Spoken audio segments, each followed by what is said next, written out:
level. And it is not in the nature of Ibrahim to يعترض or to try to second guess. Whatever Allah says will go. Whereas Musa is not at that level of Ibrahim, and he wants to try to negotiate. Another point, Ibrahim has no experience with large ummas, whereas Musa is the most experienced prophet up until this time. Up until this time, when he meets the Prophet ﷺ, he is the most experienced prophet. Now the Prophet ﷺ is going to have experiences in the Madini phase especially. But in the Meccan phase, he's only been active for 11, 12 years, right? And Musa has had, how much? 80 years or something of interaction with the Bani Israel, if not more than this. We don't, probably more than 80 to be honest. We don't know exactly when he became a prophet, but at least 80 to 90 years. So he has more experience.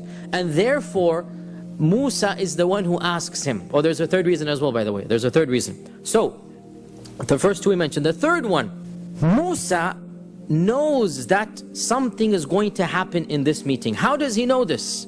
Because he's been there, done that at a smaller scale. Way smaller.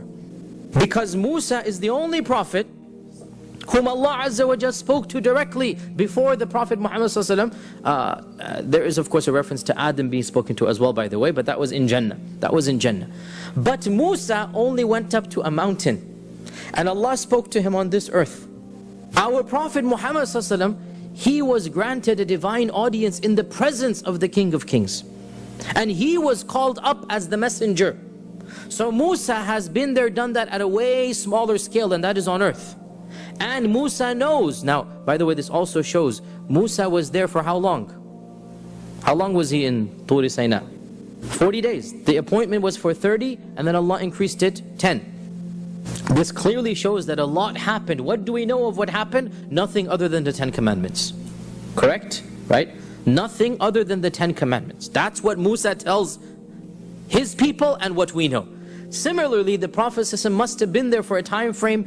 Time doesn't have meaning up there, right? There's no watch over there. This is in the world of Allah Azza wa Jal. When he comes back to this earth, only a few minutes have gone by. But what happened and how long, this is another dimension for us, if you like, right? So how long was he in the presence of Allah? What happened? Zero details. So Musa has been there, done that. He knows there's going to be a message, a commandment. Like he was given the 10 commandments, the Prophet was going to be given something. So he asked the Prophet, what did your Lord tell you for your ummah? Because he knows. He knows that such a meeting would not be except for multiple purposes. One of them being, what did your Lord tell you for your ummah? So here the Prophet says that my Lord told me that I should tell my ummah to pray 50 times a day. To pray 50 times a day. Here Musa says, irji' ila rabbik. Go back to your Lord. وَسَلْهُ التَّخْفِيفِ. And tell him to lower this, because I have more experience than you with the Bani Israel, and your ummah will not be able to do 50 times a day. So this is a detail that many people don't know. It's in Musnad Imam Ahmad. The Prophet ﷺ looked at Jibreel wanting to get his opinion. كَأَنَّهُ يَسْتَشِيرُهُ, the riwayah says, as if he's getting his opinion. And Jibreel nodded to him, yes, do that.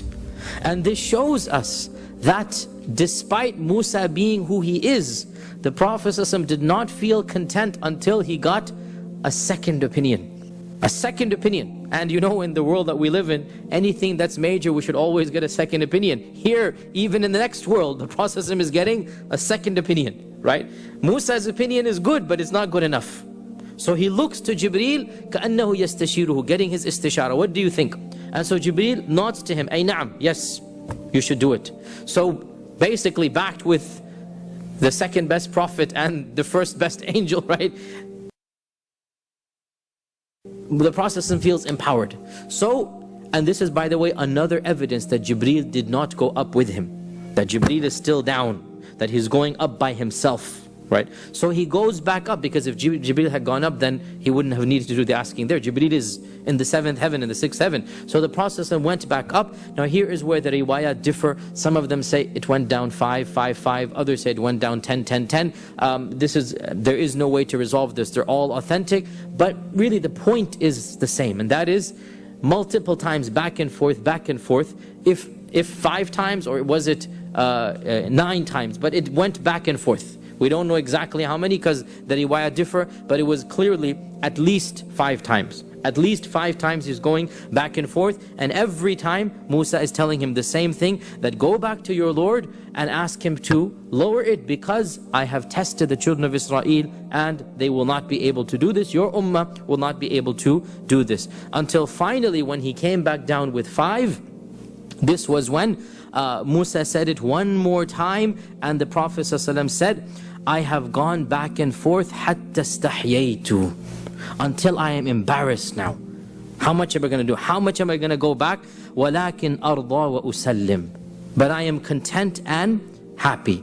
So when he said this, نَادَى مُنَادٍ, a voice called out. And this is the voice of Allah subhanahu wa ta'ala. أَمْضَيْتُ فَرِيضَتِي وَخَفَّفْتُ عَنْ عِبَادِي.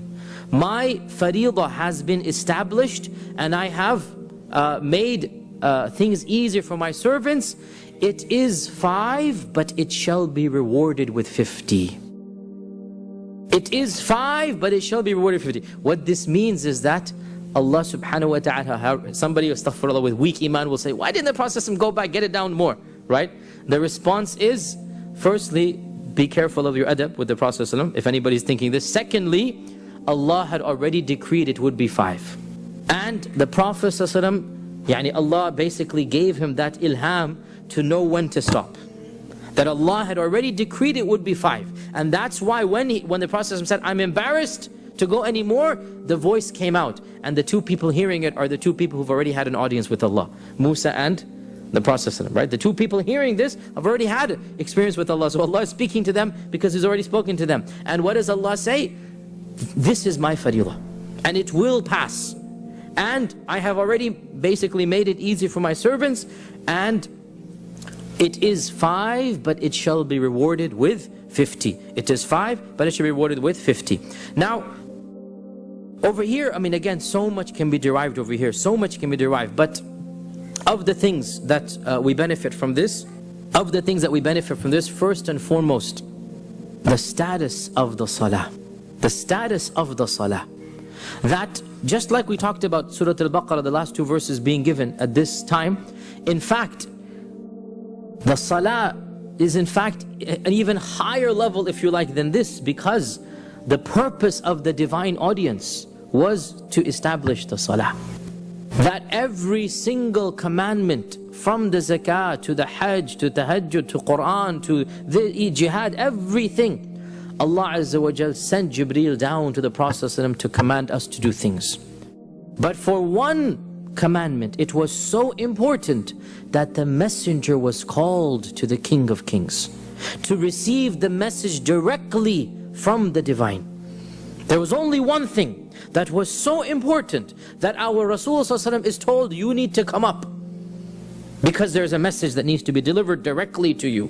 So the messenger is summoned to the presence of the divine. And what is then decreed? The one commandment, only one commandment that we know of, and all the rest come down indirectly through Jibreel, and that is the salah. And if this was the only blessing that we have of salah, it is enough of a blessing. But the Qur'an is full of the importance of salah. وَأَقِمِ الصَّلَاةَ لِذِكْرِ أَقِمِ الصَّلَاةَ طَرْفَ النَّهَارِ وَزُلَفًا مِنَ النَّيْلِ. Every single prophet is mentioned in the Quran as praying. The Prophet ﷺ says, I passed by the grave of Musa, he was praying. The Prophet ﷺ says, I entered Bayt al-Maqdis, Ibrahim is praying, Musa is praying, Isa is praying. Salah is a standard, every single prophet. And so many verses in the Quran, and there are plenty of khutbahs you can listen to about the blessings of salah. The very first verse in the Quran, that this is هُدَى لِلْمُتَّقِينَ الَّذِينَ يُقِيمُونَ الصَّلَاةَ. From the very beginning, right? Isa in the cradle, as a baby, he says that my Lord has commanded me with salati was zakah.